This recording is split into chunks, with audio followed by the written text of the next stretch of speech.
everybody. Good morning. Hi. Welcome. Welcome to Reality Speaks TV, your virtual community center. And today is Sunday, January 23rd, 2022. Actually, yesterday was our co-host's birthday. Yes. Happy birthday again, Spark. Thank you Yes, very much. yes. I was hoping for a happy birthday song. What's that? We got that yesterday. Oh, But wow. happy birthday to you. Happy birthday. But we're not going to take up. We got that on day. Yes, I'm 41 now. I spent a lot of the day reflecting and reviewing, right? It's also Mercury in retrograde. So I spent the time yesterday to review, reflect back, and it was lovely. Showered with gifts and just appreciation for people who appreciate you. And I'm happy to be here. You know, we all had a year that is one that would be different. Well, actually has been different and will be different as we go on because we're in a pandemic, you know. So yes. Since we've been in that pandemic, things have been different. Well, it's your lady, hashtag Spark20, and of course this is our... Yeah, Carriers, yes. And today, Sparkle was segueing into our subject matter today. And unfortunately, it's going to be a subject that you're tired of. But we cannot afford to be tired of this. I thought that as podcasters and as starting this show that we could not skip COVID-19. Yeah. We needed a show for COVID. And as well, but we also want to add on some health and wellness. And this is where Sparkle's going to come into play, more of her expertise. So this is what today's show is going to be about. I know everybody's tired of COVID. I'm tired of it myself. It's wreaking havoc. What I would like to do is something hopefully a little different than what I've seen. I only watch the news. I haven't really watched anything online pertaining to COVID. But what I would like to try to do is do the ABCs of COVID. I want to say COVID-19 for dummies.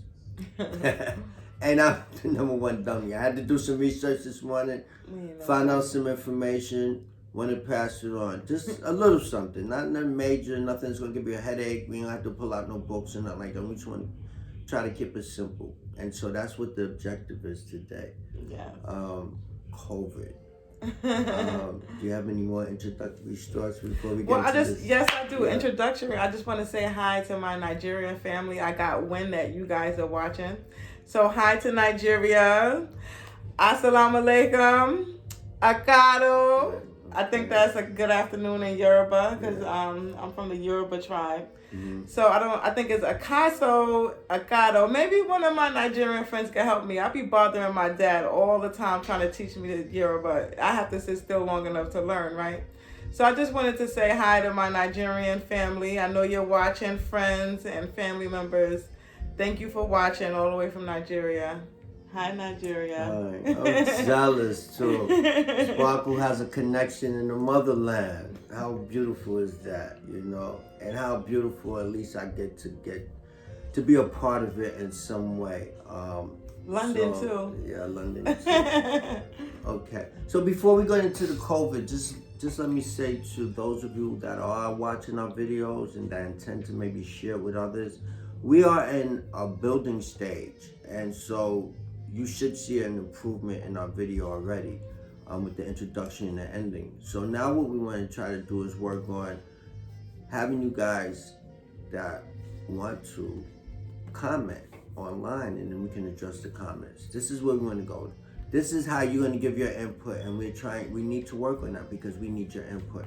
So bear with us. We're just letting you know that we're working on it. And you should see some improvement. You should see it coming in the future. So I just wanted to mention that. So here's COVID-19. So let's go to the root of it. I said it's going to be the ABC. So first of all, I was interested to know, what does COVID stand for? What that is an acronym. What do the initials stand for? I didn't know this the whole time. So the CO stands for, is the initials to represent coronavirus, or the corona part of the virus. right? Okay. Okay. And the VI is the initials that represent virus. So that's coronavirus. That's what corona is. And the D is disease. So the acronym is coronavirus disease. That's what COVID. And 19 represents the year 2019. So if you didn't know that, we learned something today because I learned that today. So what it is the key thing is a virus. So what is a virus? I wanted to know. I had to do some more research. And I teach about virus, but I'm more versed about HIV, right, than I am. But it's a virus. So, but this virus is obviously taking more lives than HIV did. And HIV took some. Yeah. So what is a virus? So I'm going to hit you with a big term, and then we're going to break it down. It's a submicroscopic parasite. Parasite. Dang. All right. So there's some interesting words here. So let's break down submicroscopic. And it seems like, yeah. Okay. First of all, when you hear the word sub, it means below, right? Because a submarine goes below. Subliminal.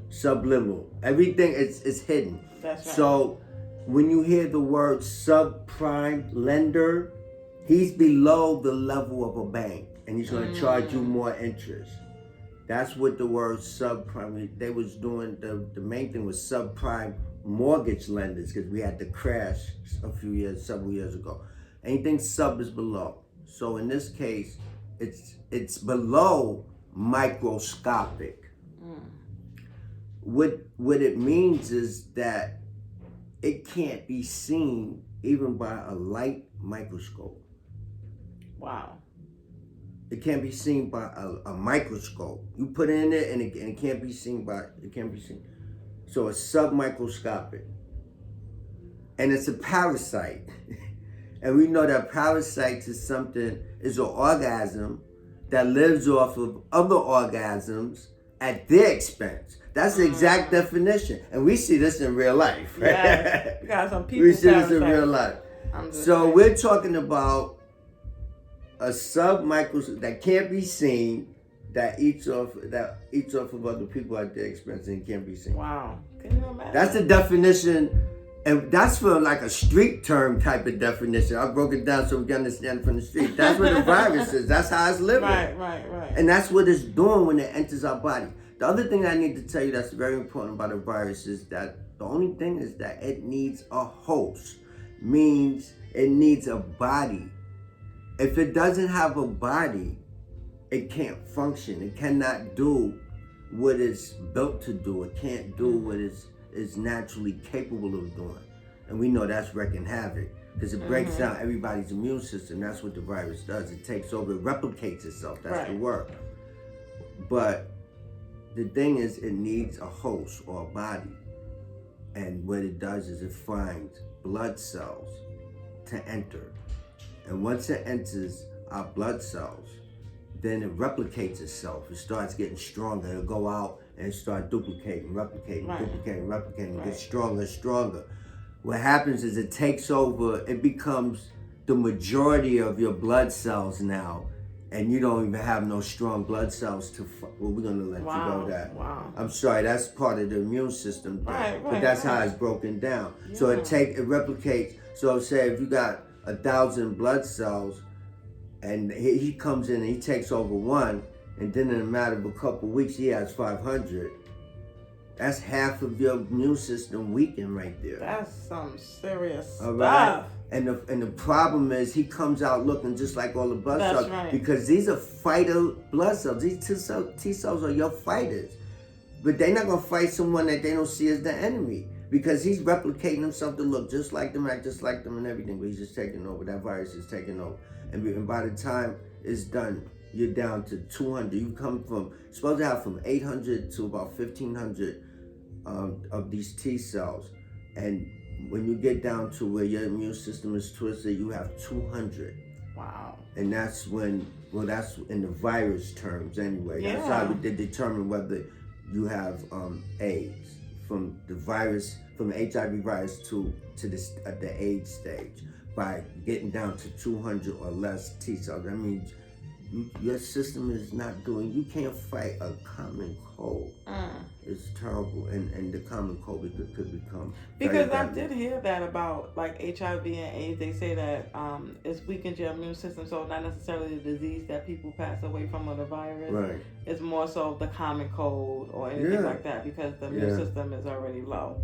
They're called, they become now the common cold, the flu, pneumonia, and things like that, even STDs, they become now what they call opportunistic infections. That's what they call them, based on you not having an immune system to fight it. So anyway, I don't want to get away But from COVID-19 HIV. sounds very, very serious, and that's been, I don't have the statistics on how many people that it has killed to date. I'm sure that's like, being reminded to us on a daily basis if we tune in to a certain website, the CDC website, or maybe even our local news channel. But the levels are staggering. I mean, COVID has hit home for many of us, including my aunt and Queen Jameen, like a mother figure, along with other people that I've known. And it's really, really serious. People... well, they're calling it COVID-19, because COVID has been a controversial topic, because a lot of people, they call those people, I forgot the terminology, like conspiracy theories or something like that. People believe that the COVID-19 was a made-up virus. It's actually 5G poisoning, because the radiation poisoning and the COVID-19 symptoms are very, very similar. So people have, said that. And I want to talk to you about, how do you feel about COVID? This is one of the topics that I really wanted to talk about, was COVID-19 being some type of division. We have the 6 feet apart separation laws and mandates. Well, actually not laws, mandates. 6 feet apart when you're in public, wearing of the mask and things like that. So all of those are like barriers of communication, barriers. People haven't been gathering at social gatherings as much, or even family gatherings, and even cause a rift between people who have been vaccinated and unvaccinated. I want to talk a little bit about that. Wow. So I'm hearing like 3 different topics in there. Yes. But let me just go back to the last one where you segued off of what I said. So basically, according to research, this virus spun off of the SARS virus. So this is diagnosed as a SARS-related virus. It didn't just come out of nowhere. It came from another virus. It spun off of that. So that's the issue with that. And of course, there's a lot of conspiracy theories. The main one being that it came out of China, that city there, wherever, and I don't know for certain, but the only way you can study a virus is to have it in a laboratory and look at it, right? I mean, how are you going to study it and know what's going on with it unless you put it in a laboratory? So that means there's laboratories around that have it sitting somewhere. Somehow they take it and capture it, they do cultures or whatever. But let me just say before we move forward, just a different twist, because we hear these terms in so we hear it on the internet, so we hear it when it comes to our devices. We say our phone has a virus, our laptop, our computer has a virus. And it's not a good thing. It doesn't mean a good thing, right? It means it's coming to wreak havoc. That's right. Same thing as doing it in real life. It's very similar. But then there's the term, that's the spin-off, that is, it went viral. Yes. Okay, so now... Spreading like a virus. Right, spreading like a virus. And when you're dealing with social media, if you're posting stuff, if you have blogs or YouTube videos, whatever the case may be, podcasts, you want it to go viral. That's a good thing in that case. But in most cases, if it's a virus, we do not want it to go viral, right? Whether it's on the computer or whether it's in our daily lives. So I just wanted to because we use these terms in other ways too. But I don't know. So you brought up the topic of the divide. And Well, so let me say, how do you feel about when people say to you, "Are you vaccinated?" okay, so Yo, come on, Carriage, you vaccinated? yeah, I don't really have many people in the street asking me that, or many of my friends asking me. You know, more I get it more like when I go into buildings. Like the last time I went to get COVID tested, which was like about 2 weeks ago. They asked me if I was vaccinated. I set up a medical procedure the other day. They asked me, and so I don't feel violated because it's a legitimate question, because I understand that, I put myself, say if I was a doctor and I had to cut on people or go into deal with areas where there were liquids and possible blood or whatever, I'm going to be concerned about protecting myself from this virus. So one of the things I'm going to ask is, are you vaccinated? If you're vaccinated, it's going to relax me a little bit. If you're not, I may have to protect myself a little bit more. If you're not, I still have to do my job. These frontline workers like the firemen, the EMS, doctors, people that have to not only, not like retail where they're handing you a bag. Right. They may have to touch you. So I get it from their perspective. I get it from the other perspective of the person that may not be vaccinated or may be vaccinated and feel like, listen, that's really none of your business. Whether I am vaccinated or not. Some people feel that way. But more importantly, and I'm going to hand it back to you after this, is that to me, this is almost like the development of a sci-fi movie I seen 10 or 15 years ago. Like, the government's gonna be out with the army, and the National Guard, and they're gonna be coming through the streets and coming on the door, boom, boom, boom. Are you vaccinated? Do you have a vaccination card? And if you don't have one, come with us. And they're gonna take the whole family and gonna take you to some kind of camp somewhere. And if you are vaccinated, you're good. So then that's going to develop a market for false vaccination cards like you never seen before. But then they want to go to databases, and it's just something out of a sci-fi movie. It's almost like that. But the implication now is that even some of our own family members may not want you around. They may ask you, "Are you vaccinated?" Then you can't come to Thanksgiving dinner. No, we don't want to see you for Christmas. Matter of fact, we want to come to Christmas. Nah, we ain't going to see the grandkids. We'll pass this year. So that's the divide that I was talking about. It's unfortunate. And then I feel like when someone asks me if I'm vaccinated, it's none of your damn business if I'm vaccinated or not, right? But it seems like it became so normal to ask someone, have you been vaccinated? So you spoke about the differences, and what I heard was in a medical situation, you won't feel violated. But how about a personal situation when you just at the corner store and you waiting in line and someone says, hey, are you vaccinated?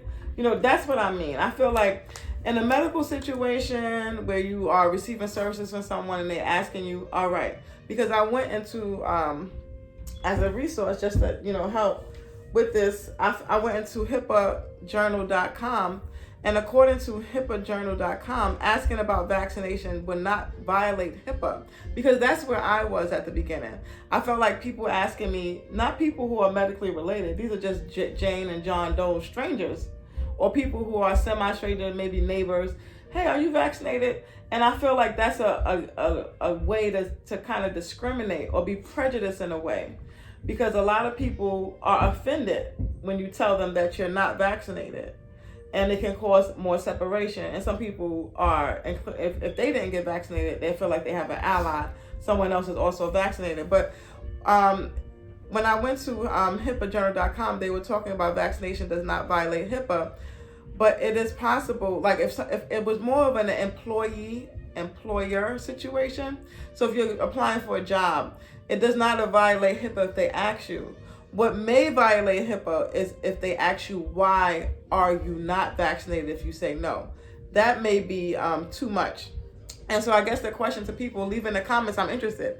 Is it too much when we ask each other, are we vaccinated? Or is it crossing the line when we ask why or why not we are vaccinated? Because I feel like a lot of people who are not vaccinated, who are vaccinated, are very critical of people who are not. Meaning, why aren't you vaccinated? They even go as far as of accusing people of being killers. Or you're just walking around trying to murder people. And it's just, I feel like everybody has a right to choose what they want to do with their body and their bloodstream, even in the pandemic. My reasoning is because you still have to wear a mask, you still have to socially distance. So it's like you're getting an injection just to help prevent or be a preventative. But if someone says, I don't want it, where is their rights of passage as far as HIPAA or any type of medical? I feel like we're losing a little bit of law when they're mandating these things, and it's getting in the way of your livelihood. Like a lot of people have gotten fired, laid off, and not going to school because of this vaccination. I feel like there has to be some type of boundaries with that, and it's further causing a division between people to get along because of this vaccination. So, there's a couple things. Let me just start with, there's some reality that cannot be ignored. And yes, we do have certain rights. We have the right to choose. This may not even be on the level of the right to life, but it may be under that umbrella, you know, and that the threat is there. It's in that same lane as that, you know, because we have lost hundreds and thousands of lives to this virus. Mm-hmm. This is not like an idle threat. This is not like, it's not like the type of thing we afraid that we're gonna go to war with Russia or China. You know, we got that kind of fear. Oh my God, it could happen. It's possible. No, this fear is real. We're watching people die every day from this virus. So, as a result of losing hundreds of thousands, 500,000 or more. I think we have 1 million or more now. I'm gonna have to do that research. That's bad of me. But what do we do? How do you combat it? Do we walk around the street as if that's not a reality? Or do we come up with a plan? Whether the plan is good or bad, we have to try something to combat it. We just can't go back out there willy-nilly, like, you know, knowing that there's a deadly killer out there. So that's just a different perspective, right? You know, that some have, you know, opposed to people who have the perspective like, I have rights, I have individual rights. Yeah, you do. But also the masses have rights. As a right, you know, when you're dealing with people that have to travel in the subway in close proximity or on an elevator or on a bus or whatever, and there's deadly viruses running around, there has to be some precautions. I agree with that. I think it's insane not to try to do something. Now, whether I agree with everything, that's a different issue. I just agree with just trying to do something. Well, I also want to say that they're offering, I guess, like, what do they call that? Perks. So if you get a vaccination nowadays, they offer you a $100 gift certificate. So I feel like there's people who are dying every day in more numbers than COVID. As a matter of fact, people who have even explained that there's more people dying of the flu than actual COVID-19. There are people dying every day of heart disease, cancer, gun violence here in America, more than any of those numbers combined. And I have not yet to see such a relentless effort this way carried out on other life-threatening things that kill everybody every day. And I was trying to make sense of that. And that can cause some, you know, questions or some concerns. Like there's a lot of gun violence every day from gun manufacturers. Where's the precautions for these gun, you know, to have something done with these gun manufacturers companies? Because in these neighborhoods and communities where there's a lot of gun violence, we don't own any gun manufacturing machines. We don't manufacture this, right? So that can be controlled. Gun violence can be controlled. High cholesterol, diabetes, or heart disease can be controlled. the food that we are eating, the diet that is being advertised, that fast food restaurants that's being indoctrinated in our minds and actually subliminally programmed, like McDonald's, for example, or any of these places that are billion-dollar corporations. Where is the help for heart disease? Because blood clots is another one. People die, but heart disease, cancer, and all of these elements combined, blood clots, people die more. Where is the prevention? Where's the monetary value? Where's the perks just to prevent these deaths for just one COVID? So it is kind of suspicious. Along with the vaccination, they say vaccinations take long testing. There's so many different researchers and articles and scientists saying so many different things about COVID now. It started off as being 2 weeks of quarantine. Now I think we're down to 5. Like, it's just like things that keep changing as we go along. It's just not, it doesn't seem to be the same information. It seems like every 6 months is a different thing changing. Something new is being identified.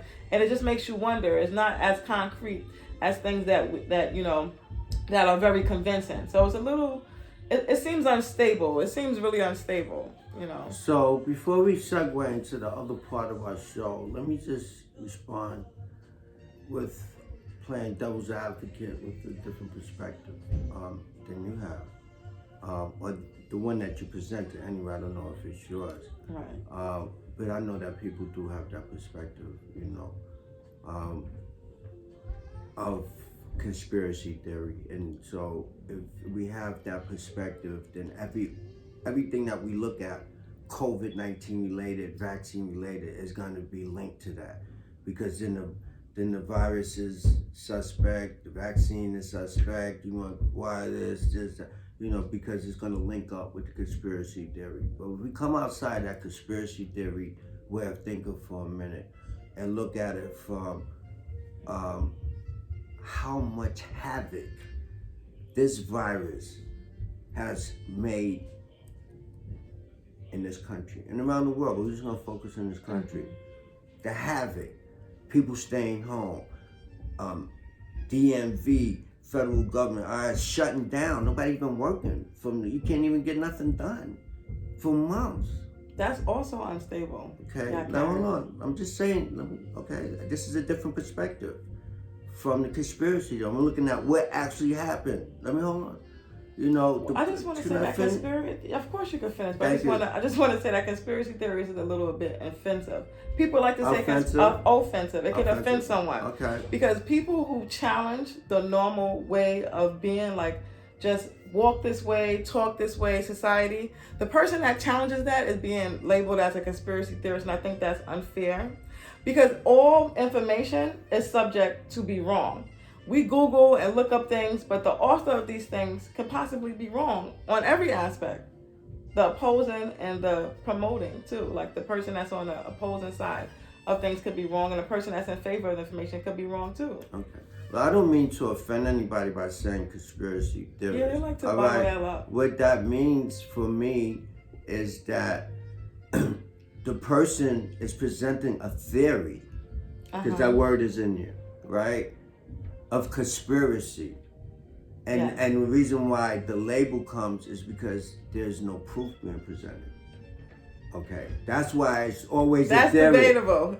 Well, then if there's proof presented, then there's no longer a theory. It becomes a fact. That's correct. All right, that's correct. why the label That's is correct. conspiracy theory. Right, and it comes from people who are believing false information as facts. So that can be controversial. Yeah, but I'm just saying what that means. Now, that does not mean that in some cases a person who is a conspiracy theorist doesn't be proven to be right.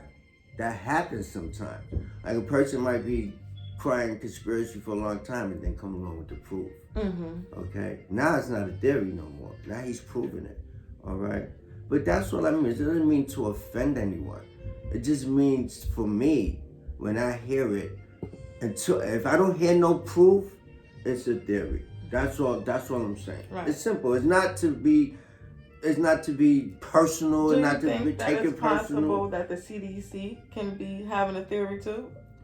Well, is their information accurate? Because I can call people who believe in getting a vaccine and to even believe that COVID-19 exists, conspiracy theories. Because in my facts, I can prove that what the CDC is saying is false.